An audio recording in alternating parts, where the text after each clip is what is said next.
Nos séculos 17 e 18, a era de ouro da pirataria. Os navios eram, na verdade, prisões flutuantes de madeira.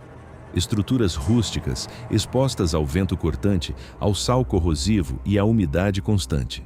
Não havia aquecimento, isolamento térmico ou qualquer conforto que associamos a uma noite de sono.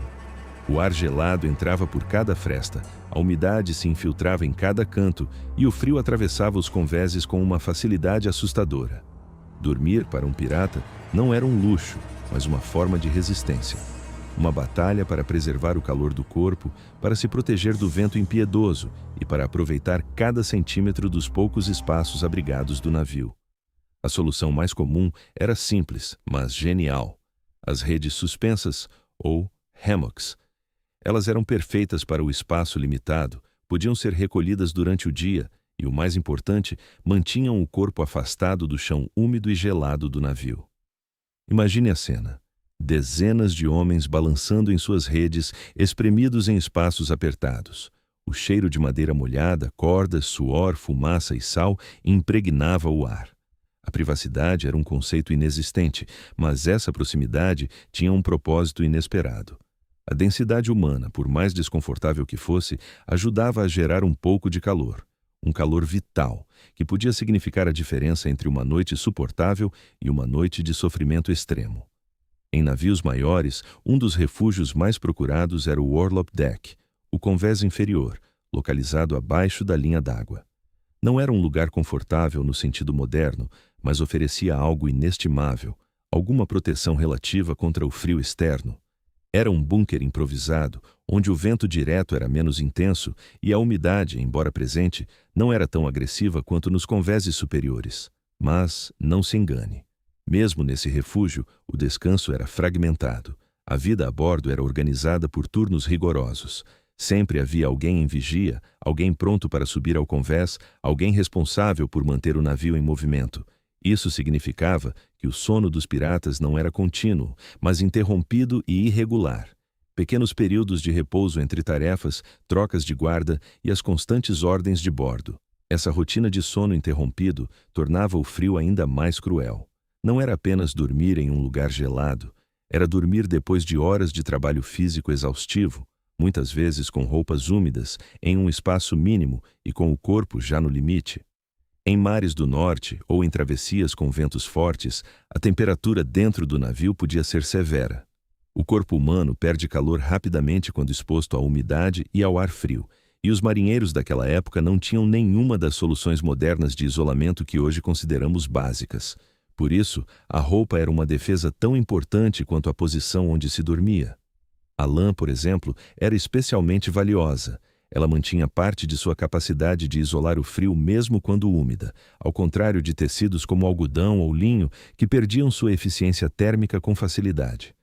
Cobertores, capas, gorros e peças mais pesadas de vestuário eram itens preciosos a bordo.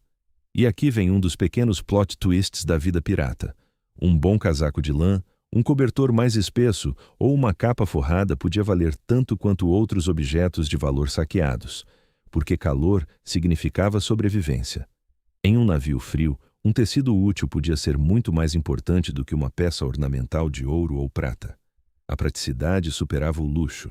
Essa realidade também ajuda a desmistificar a imagem fantasiosa do pirata sempre livre e aventureiro.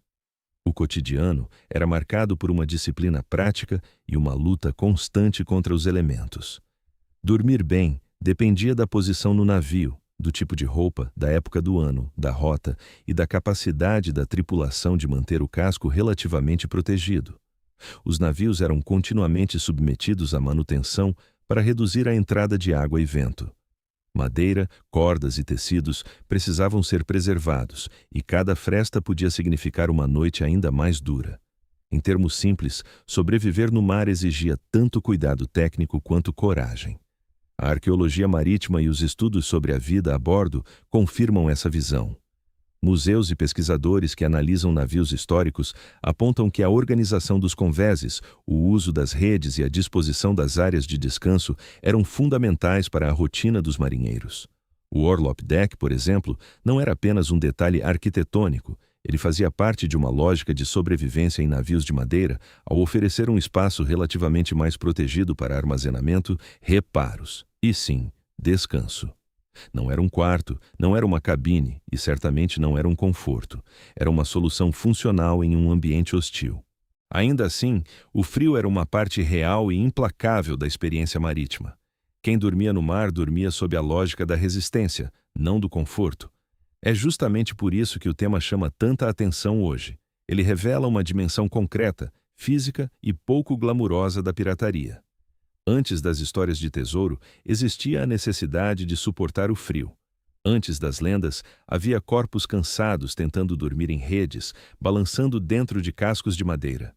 A vida dos piratas não era feita apenas de confronto e saque, era feita de silêncio, de espera, de turnos, de umidade e de noites longas, tentando vencer a sensação de frio que vinha de todos os lados. Quando olhamos para essa realidade com atenção, percebemos que a sobrevivência no mar dependia de pequenos detalhes.